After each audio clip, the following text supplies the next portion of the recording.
Bloomberg Audio Studios. Podcasts, radio, news. Good morning, I'm Nathan Hager. And I'm Karen Moscow. Here are the stories we're following today. Karen, let's begin with the latest from the presidential campaign trail. There are just 2 weeks left until the election, and both Donald Trump and Kamala Harris are fanning out across the battleground states. Former President Trump visited Asheville, North Carolina, and continued to make unsubstantiated claims about the federal response to Hurricane Helene. They don't have any money for the people that live here that got hit by one of the worst storms, possibly the worst storm ever, but one of the worst storms in the history of our country. And it's a shame. Donald Trump's claims run counter to word from North Carolina Governor Roy Cooper that FEMA has given $129 million to Helene victims and placed more than 6,200 people in temporary housing. Meanwhile, Nathan, Vice President Harris visited the Midwestern blue wall states of Pennsylvania, Michigan, and Wisconsin. She criticized the former president over a new report on his economic proposals from the Nonpartisan Committee for a Responsible Federal Budget. There are many seniors in our country that Social Security is their only form of income. And now an independent agency has reviewed Donald Trump's theory about Social Security and his policies and has indicated that his policy would actually render the Social Security fund empty, essentially, in 6 years. Kamala Harris also took Trump to task for sidestepping a question about raising the minimum wage during his weekend campaign stop at a McDonald's. Today, early voting begins in Wisconsin. Former President Barack Obama will join a Democratic running mate Tim Walz at a rally in Madison, while Republicans will hold their own events encouraging voters to cast an early ballot for Donald Trump. Now, Karen, let's turn to the latest from the Middle East. Secretary of State Antony Blinken has arrived in Israel. He is scheduled to meet later today with Prime Minister Benjamin Netanyahu in Jerusalem and Defense Minister Yoav Gallant in Tel Aviv. It's Blinken's 11th trip to the Middle East since the October 7th attack. America's top diplomat's been trying to engineer a ceasefire between Israel and Iran-backed militias since the attack more than a year ago. Bloomberg's Paul Wallace says this round of talks is unlikely to change things. Israel at the moment sees itself as on the front foot and degrading Hamas and Hezbollah to a massive degree, and it thinks that these military gains that it's been making in the last several weeks, if not few months, are very much in its favor when it comes to eventual diplomatic talks and eventual ceasefire negotiations. Bloomberg's Paul Wallace adds, Secretary Blinken's visit comes as Israel's retaliation against Iran is still yet to come. The U.S. maintains Israel's killing of Hamas leader Yahya Sinwar last week could open the way for a breakthrough, even though Hamas leaders and Netanyahu have both vowed to fight on. Well, let's turn to the markets now, Nathan. And bonds have been selling off, and that's pushing yields higher and higher. Bloomberg's John Tucker joins us with more. John, good morning, and what's behind the move? Well, Karen, the market no longer sure the Fed's going to cut rates in each of the next 3 FOMC meetings. Strong employment data for September that whittled away the expectations. Traders are positioning for a likelihood that there's going to be at least one meeting when the Fed stays on hold. Ed Yardeni is with Yardeni Research. We have some Fed officials already kind of walking back the idea that there's going to be a 50 basis point cut at the November meeting, or even walking back the idea that we necessarily will have 2 25 basis point cuts. As for Fed officials, Jeffrey Schmidt, president of the Kansas City Fed, said he favored a cautious and gradual approach. Neil Kashkari, the Minneapolis Fed, said he would need real evidence the labor market is weakening quickly before he'd move from a cautious path. The prospect of bigger fiscal deficits after elections next month only compounding the market's concerns. You see the 10-year yield rising back above 4.2% for the first time since July. In New York, I'm John Tucker, Bloomberg Radio. Thanks, John. It's another busy day for earnings with nearly 30 companies reporting, including GM. Let's get a preview from Bloomberg's Tom Busby. General Motors expected to report reduced losses from its electric vehicle lineup. And even though vehicle sales in the third quarter were down, prices were kept higher, even though some competitors offered more discounts.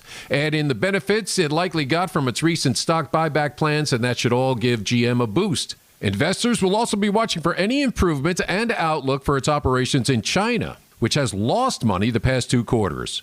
Bloomberg consensus calls for revenues of $44.69 billion and adjusted earnings per share, $2.45. Tom Busby, Bloomberg Radio. All right, Tom, thank you. Well, shares of SAP up about 5% overseas. Cloud revenue soared at Europe's biggest software company. SAP is transitioning customers away from locally run systems with the promise of artificial intelligence tools and analytics. Well, Karen, one of Europe's biggest banks, HSBC, has begun its biggest restructuring in a decade. Let's go to London, get the latest with Bloomberg's Ewan Potts. Ewan. Nathan and Karen, one of the world's biggest banks is reshaping its global structure. HSBC will combine its commercial and institutional banking operations, and it's creating a new international wealth and premier banking business.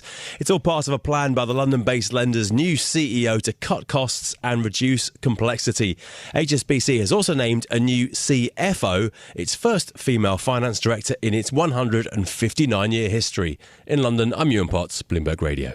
All right, Ewan, thank you. Well, here in the U.S., banks will now have to give customers access to their financial data after the top consumer watchdog finalized a long-awaited rule aimed at fueling more competition for financial products. Under the Consumer Financial Protection Bureau measure, consumers will be able to demand, download, and transfer their highly coveted data to another lender or financial services provider for free. The open banking rule, as it's known, is aimed at making it easier for consumers to switch providers to access better rates.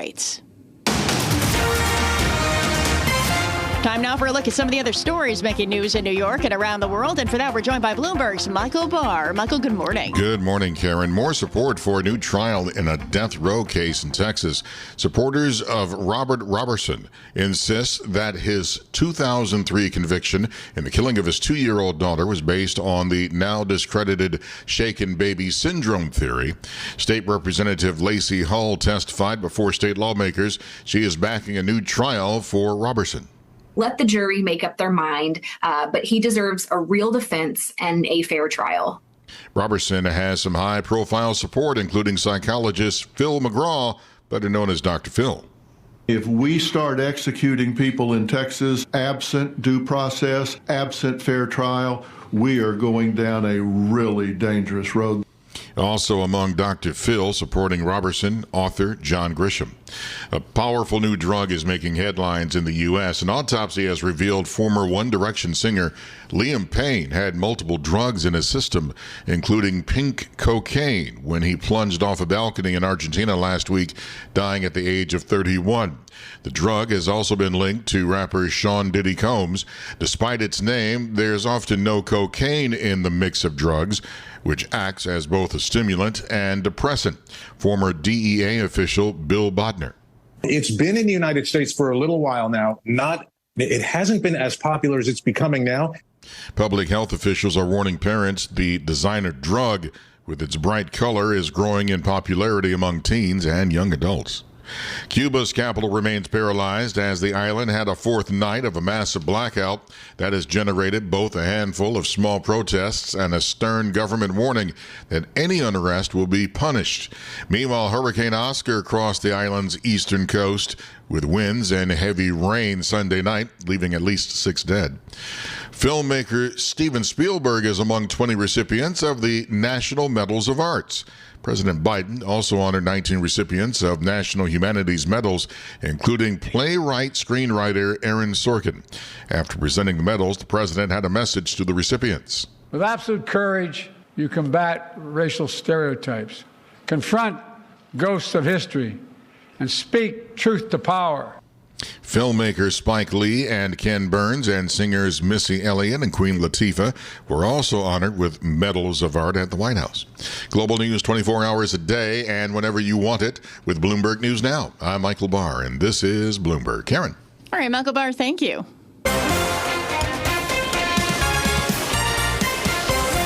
Time now for the Bloomberg Sports Update, brought to you by Tri-State Audi. Here's John Stashower. John, good morning. Good morning, Karen. The NBA season tips off tonight in Boston. Celtics and Knicks. Celtics will hoist their 18th championship banner. It was one of their greatest seasons ever, regular and postseason combined. They went 80-21. Vegas has them as the favorites to repeat, but the Knicks were good last year and figure to be even better with the additions of Karl-Anthony Towns and Mikal Bridges. The undeniable leader of the Knicks is Jalen Brunson. Coach Tom Thibodeau had never before named a team captain. Now he has with Brunson. Jalen's not one of those guys that's going to get up in front of the team and say, you got to do this, you got to do that, but, blah, blah, blah. What you're going to see from Jalen is him coming in early every day, going through his routine, great concentration, great work ethic, team-oriented, all about his teammates.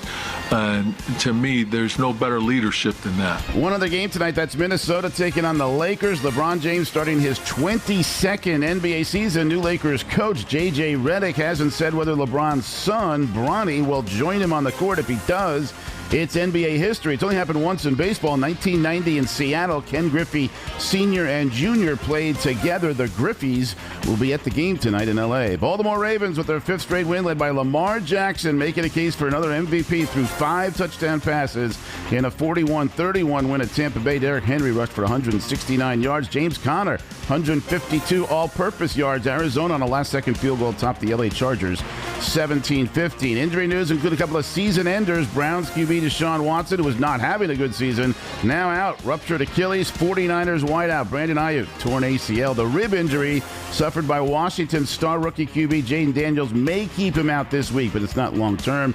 Aaron Boone confirmed the obvious. Garrett Cole will start Game 1 of the World Series for the Yankees Friday in Los Angeles. John Stashower, Bloomberg Sports. Karen and Nathan.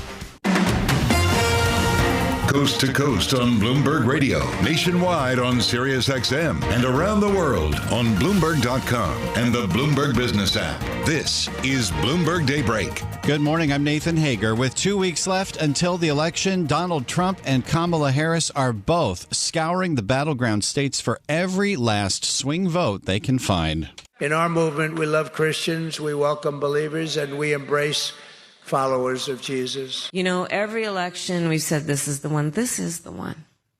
This truly is the one. And for more on where this election stands, we are joined now by Bloomberg News managing editor Derek Wallbank. Derek, good morning. So we've had Donald Trump in North Carolina continuing to make unfounded claims about hurricane aid, while Kamala Harris has been slamming Trump's economic plans in the Midwestern blue wall states. Does any of this move the needle? Well, Nathan, the question right now is who are these people speaking to, right? And it's really interesting because as far diverged as Kamala Harris and Donald Trump are on any number of things, you can actually find some commonalities in who they actually are speaking to. I mean, Kamala Harris right now barnstorming places like Pennsylvania, Michigan, Wisconsin with Liz Cheney. That's an appeal to those Nikki Haley voters, the people who are still voting for Nikki Haley even after she'd lost, right? And there are many of them in those 3 states. Now, the simple fact of the math is that if Kamala Harris wins in Omaha, Nebraska, and then goes and wins the blue wall, she's the president, right? That's ball game. That's literally how numbers work. The thing that Donald Trump has, though, is we're starting to see some of these early vote numbers coming in, and in places like North Carolina where Trump was, and places like Nevada, you are seeing some numbers come in that the Trump team is exceptionally happy about. Talk a little bit more about that. What are we learning when it comes to early voting at this point?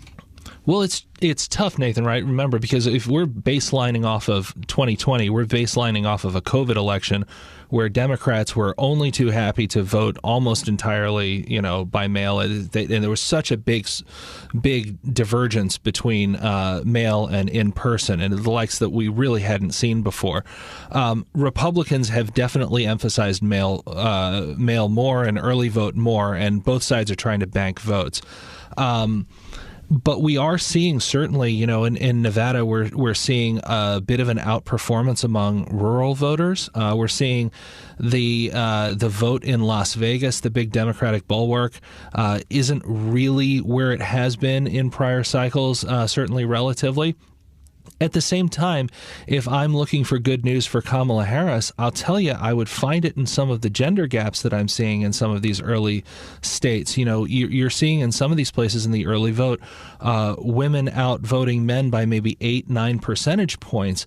And every single poll that we can see is basically saying that there's likely to be an incredibly high gender gap here, with women voting far more for Harris and men voting far more for Trump.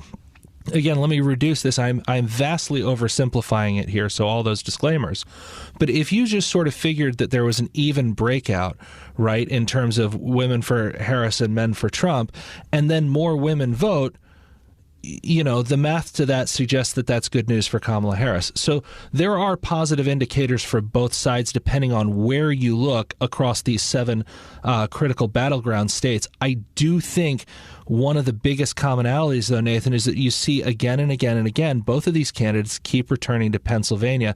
In all of the election map modeling that I'm doing right now, the most likely tipping point state where that, it's ball game is Pennsylvania. Just 30 seconds left. Along with presidential politics, we have geopolitics and Secretary of State Blinken back in the Middle East. Is there a chance for a ceasefire with 2 weeks to go before the election? Well, Anthony Blinken, is on trip number 11, and I do think that the U.S. is trying to find any way toward a ceasefire. They're wondering now whether or not the conditions on the ground with the death of the Hamas leader, and others has changed enough.